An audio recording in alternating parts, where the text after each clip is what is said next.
First question a lot of people ask, isn't it scary out there? Aren't you afraid? And I think, what's there to be afraid of? When I go down in a submarine, I revel in the life that I see. Sylvia Earle doesn't have the typical desk job. In fact, there is no desk.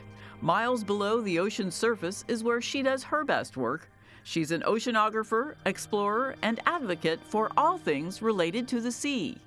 To speak for those creatures who can't speak for themselves. She gets that set look, and then she's, there's no changing her mind, and she gets that. She is pretty much fearless. Sylvia doesn't like to think of herself as brave, but how else do you describe someone who has spent more than 7,000 hours underwater?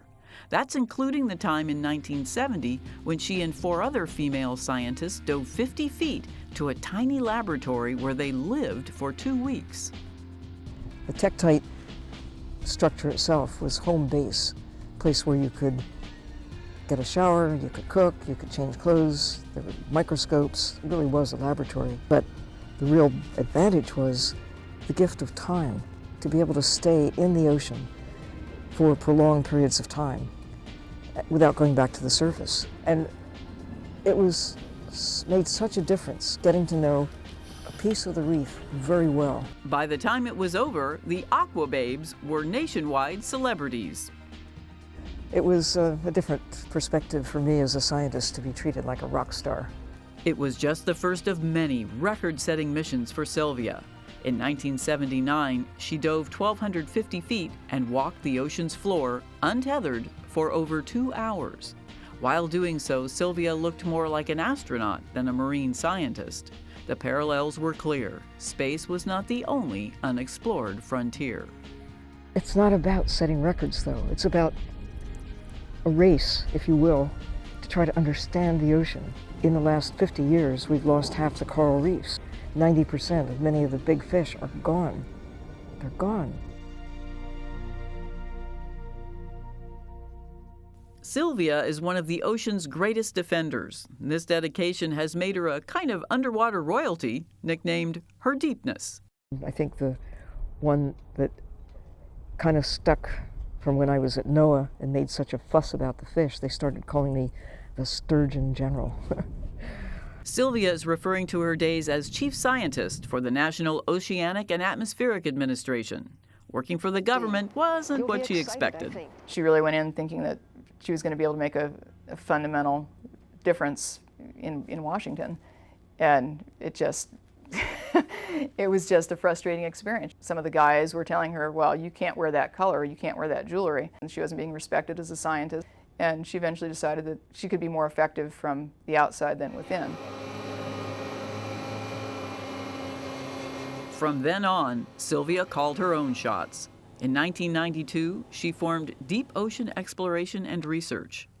Now run by her daughter and son-in-law, the company designs and builds submersibles, miniature submarines that can take Sylvia and other scientists deeper than scuba gear ever could.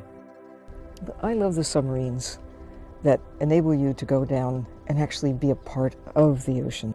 Wherever Sylvia goes next, she wants others to join her in the Ocean Explorer. This includes diving 3,200 feet for a view of what she calls the blue heart of the planet.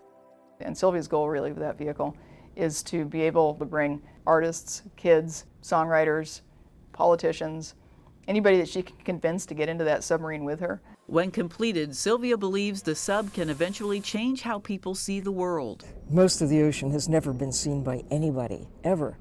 We need to go deep in the sea to be able to explore, understand, and use that knowledge. Another way Sylvia is helping others understand the sea is through Google Earth.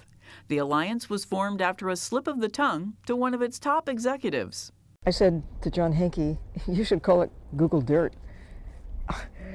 And I didn't mean to say it, it just popped out.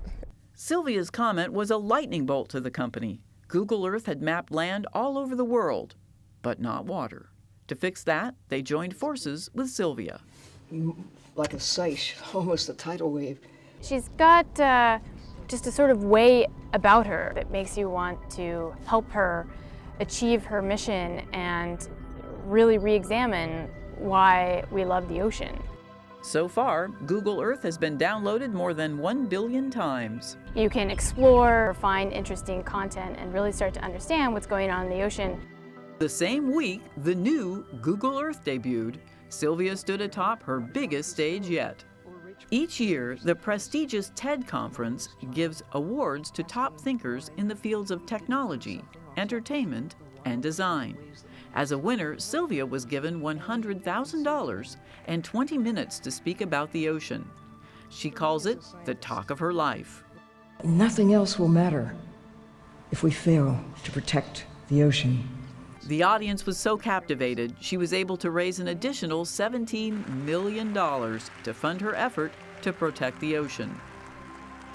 People now know what's at stake. Knowing is the key. If you know, you might care.